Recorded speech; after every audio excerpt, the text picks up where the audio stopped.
Hi, this is James Adam Tucker. I'm happy to answer a few questions today about the film we made in the 90s, The Flesh Merchant. Let me take a look at some of the questions we have here. I have them on a little sheet of paper here, and I'm going to take a little peek. First question is, how did I meet Mike Tristano and Joe Haggerty and begin working with them? Well, I met Mike through Dave Sterling, who was another filmmaker. In the early 90s, I would put ads out to find people to collaborate with. I was really into shooting Super 8 film, and I had started working with that. So I wanted to find people to work on projects with, and Super 8 was still expensive at that time. I mean, it was coming to the end. It was the end of that era of actually shooting on film. Video was just starting to peek around the corner, and but I still love the look of film. I had missed the really early ages, and this was my chance to get into it. And I really dove head first into Super 8 filmmaking. So I would always run ads, and I'd meet other people who may be interested in collaborating with me on projects. And so Dave had answered one of the ads I had, and I remember Dave and Mike came over to my apartment. My wife and I, we lived in Silver Lake area of Los Angeles. And we had just been there maybe like not even a year. And so they came over and we talked. I showed them some of the films I had done, talked to them about Super 8 filmmaking. And really my idea was to find somebody to collaborate with on making more Super 8 films. But we talked, and we talked for about a couple of hours, and we found out that we liked each other, and we thought that we may be able to work on a project together. And Mike had mentioned he had some ideas, so they left, and they were going to get back in touch with me. And probably like a week later, Mike called me, and I might have spoke to Dave before that. He had some other ideas also. So we started collaborating on a bunch of ideas and trying to get scripts together. And what we did, which I really liked, and which is something that I kept doing all my career as an independent filmmaker, was we tried to find out what resources that we all had available, that we could get for free, that had production value. And one thing that I had, which was really interesting, was my parents they had just moved I had moved to Los Angeles maybe 3 years ago, and then my parents moved out there after me. And so they were managing an apartment building in Hollywood called the Castle Argyle. And it's still there now, and it's right down the street from the Capitol Records building, the circular Capitol Records building. And it was an old historic hotel from the heyday of Hollywood, and they were the managers of it. They had been there about a year or so. And so that was one of the principal locations that I had available. So Mike had a writer that was a friend of his, and the writer's name escapes me right now, but it's in our credit list. And he had written some stuff for Mike in the past. And so what we did was we made a list of all of our location resources and things that we had that we could put towards the film. And so the hotel was going to be like a centerpiece, and we ended up shooting a lot of the locations there. So that was how we actually met, by myself running ads, trying to find people to collaborate with. And so that was the beginning of our partnership on The Flesh Merchant. Let's see what the next question is here. The Flesh Merchant is your first feature film producing credit on IMDb. How was it taking on the role of actor and producer? Well, at that time when I first moved to Los Angeles, my primary reason for moving there was to break into the acting business. And when I got there, I had some pretty early success. One of the first shows I was on was Hunter. I had a pretty good part on there. One episode shoot, and had some other early roles. And whenever things slowed down, I had my degree in filmmaking, and I always wanted to make something, because I just was overrun with energy. I said, okay, if this is slowing down, I'm going to move on to filmmaking. And so that's how I started producing. I produced my first two Super 8, well, actually, that's not true. My wife Patricia and I, we did our very first feature, was shot on VHS. And we shot that. That was the very first thing we produced. and shot and edited and all that kind of good stuff. And one of the main actors who I had cast is now a famous television actor, Morris Chestnut. So he played the lead in that movie. Back then he was a young, unknown, struggling actor. And that was the first project that I produced. Then I discovered, like I said earlier, I discovered Super 8 film. And so what I did was Patricia and I started making Super 8 features. So we made 2 Super 8 features, and that was our next move into the world of producing. And so that's how we got started in producing. So by the time I met Mike Tristano and Joe Haggerty at this time, because Mike had introduced me to Joe, and us 3 became the primary producers of The Flesh Merchant.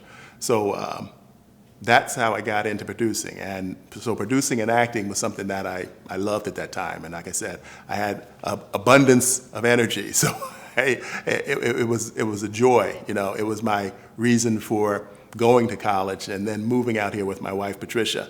And so everything was just happening. It was a roller coaster. And, didn't stop to look what I was doing, because we were heading on that right path that I wanted to be on. So producing and acting was right up my alley.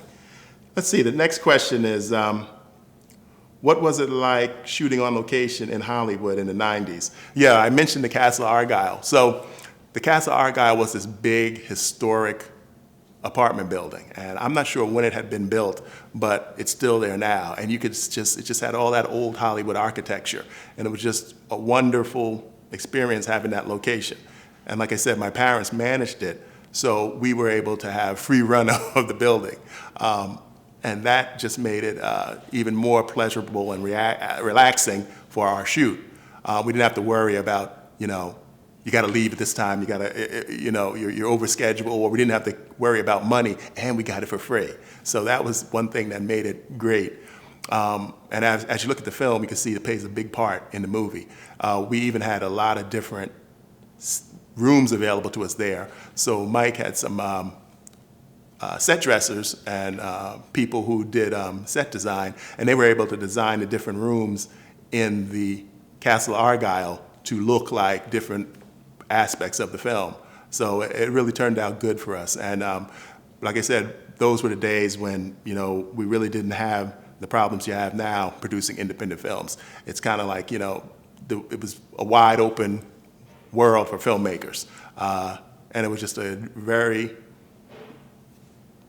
great time to be a filmmaker in Hollywood, independent, because you didn't have to worry about the gatekeepers telling you, oh, this project won't be good, this project can't go, because we decided to do it ourselves. And that was the energy and the enthusiasm of youth, where nothing was going to stand in our way. We were going to make this film, and we were going to make it the way we wanted, because we were producing it, we were funding it, we were, we controlled every aspect of it. And it was a great time working together on that project. Let's see, what drew you to horror and exploitation films? Well, I say what drew me to horror was, like I said earlier, my first 2 movies were horror films. One was kind of a horror comedy, and one was a horror. It was supposed to be scary. It didn't turn out to be so scary, but they were shot both on Super 8 film, and it had that look of, people couldn't tell whether it was shot on 16 millimeter. I never really mentioned it was shot on Super 8, except for film enthusiasts and different film magazines that had interviewed me.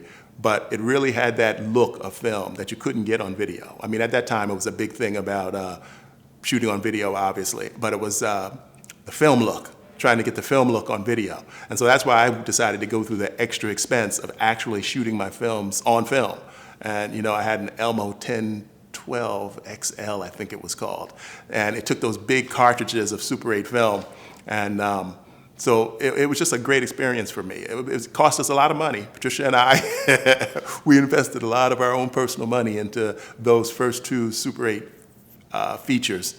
And we even set up our own distribution company after the films were complete. And It worked a little.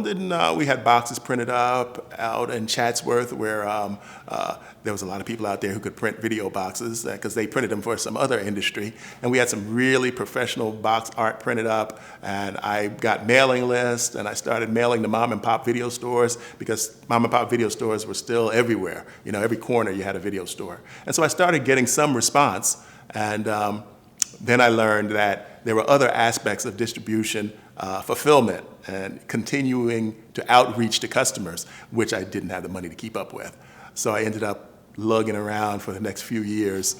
What was it? Each run of the boxes were 5,000. So I had like 5,000 video boxes, VHS boxes from each of my films. But producing those first films really led me to think that that was another potential way into acting, which again was my main goal, was to find a way to break into major acting projects. So I thought if I didn't get through the front door, I'd go through the side door. Like I said, I had all that energy and I never let anything stand in my way. I just kept going, go, go, go. Drove my wife, Patricia, crazy. Let's see. What was it like working with Joe Estevez and Don Stroud on a picture? I think I met Don briefly, but I didn't work with him directly. But I worked with Joe, and Joe was great. He was really relaxed and casual and just all around good guy. I see why he was so popular in B-type movies, because he had that great attitude, and he was a good actor. You know, I always thought, you know, after I saw the work he did for us there, and then I saw some other projects he worked on, and I didn't understand why he never made it into, you know, the A movie business. But he was a good actor, he was a good man from what I knew, and he did a good job for us. And the funny story about Joe was that he showed up early to the Castle Argyle, and I think he arrived and my mother, which was the manager of the building, she met him, and he looked so much like his brother, Martin Sheen, that she thought it was Martin Sheen. And then she was, you know, fawning all over him, talking about the projects that he worked on that she liked, and she really swore. I never told her that it wasn't Martin Sheen. I don't think I ever told her. But no, he was a great guy to work with.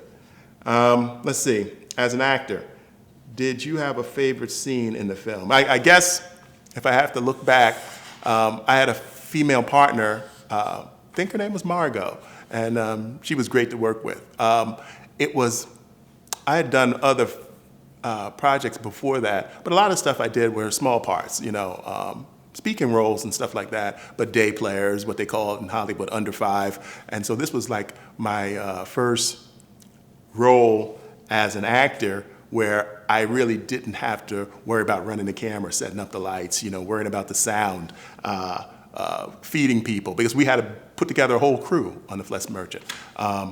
Mike had a good background as a director, so he knew how to pull all the elements together, and he had a lot of people he knew, friends and co-workers and people who had worked in the film industry. So he was able to put together a really professional set for us. And it was really a great experience for me to work on The Flesh Merchant, because I learned a lot. So, but my favorite experience was working with my scene partner, who played the female cop. And, you know, we just had a great chemistry. And it was the first time I was able to have that type of chemistry with an actress who I felt comfortable with. You know, you had the part, and that's when you really can let go of all the anxiety that an actor who wants to get cast has. And once you get the role, then you can start trying to live in it. And so that was a great experience. And another, I guess one of the most interesting experiences was the shootout we had in The Flesh Merchant on the stairway. It was this long stairway that went through the whole building. It's a pretty tall building. If you look it up on the internet, like I said, the Castle Argyle is still there. You probably even find some pictures of the inside there. But we had this long shootout, and we had blanks. I think they were half loads. And so we were running up those steps shooting, and he was shooting down at me, and you know, it was a great experience. So that was my first time in a running gun battle, and it was a great experience. I'll never forget that. Let's see. Do I recall any funny experiences? Well, my most funny experience as an actor on The Flesh Merchant, I was on set, and Mike, again, Mike was directing, and we were getting all the shots set up. It was a stakeout outside the bar where some of the bad characters were inside. And so I was the detective, and I was on a stakeout, and I'm sitting in I think it was a van. Oh no, it was a car, I can't remember. Anyway, but it was a van or a truck, something. And I was sitting there, I was supposed to be watching the building. And then all of a sudden, I'm sitting there looking at the building, and Mike and the crew are setting up the dolly, because they were gonna do a dolly shot from the rear of the car all the way up to me to reveal my profile watching the building across the street. And we were somewhere in the valley, San Fernando Valley, this great bar location that Mike had got for the film, and it was a really great location. And I'm sitting outside there, so the dolly's coming up, we do a couple of test runs, and then I hear Mike say action. And then the next thing I remember, I heard Mike say, "James, are you sleeping on me?" And I had fell asleep. I couldn't believe it. I was sitting there, I was so relaxed while they were setting up the shot. I'm looking at the building, and I completely fell asleep and was completely out of character. I never really fell asleep during the day, but that time I had a night job, like all actors do, you know. You got to do something to support yourself. And so I was working as a group home counselor with runaway kids in Hollywood called, I can't even remember the name of the place, but it was a drop-in shelter, and I worked the night shift. And I think I had just come from the night shift to an early morning call up there for our shoot, and that was the first scene, and I was so embarrassed. Everybody's standing around there, and the next thing I heard, Mike said, "James, are you sleeping on me?" And I looked, and I was like, "What?" And I looked, I didn't even realize where I was, but that was one of the funny things that happened to me. And the final question, how do I feel about The Flesh Merchant today? Well, I'm really proud that I was able to work on that film with Mike and Joe, and we had great times on that, and during the editing, I edited the film also, so once we were finished, our experience of working together wasn't over, which was great for me. We had also planned on doing other projects together, but we did do, actually as an actor, I worked on many other films with Mike Tristano over the years, and Joe even worked on some of my low budget, I call them, they were lower than B movies, C movies. I made a bunch of those in the 90s for a company called Vista Street, and also some project with the other filmmaker I mentioned earlier, Dave Sterling. So Joe acted in some of those. So we kept a good working relationship over these years, and we always stayed in touch.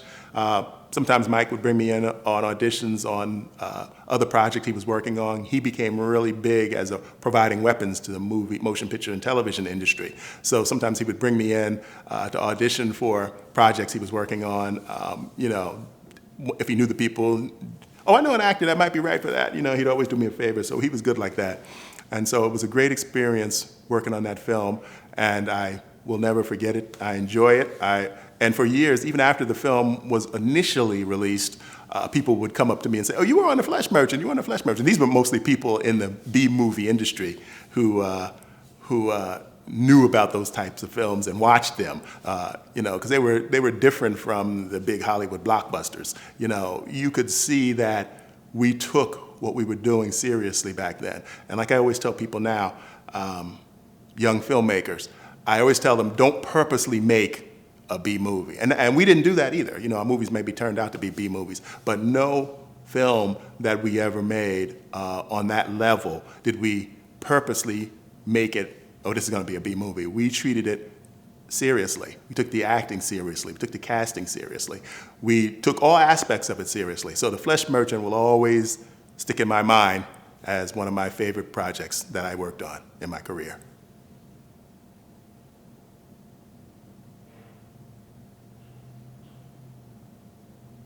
Cut.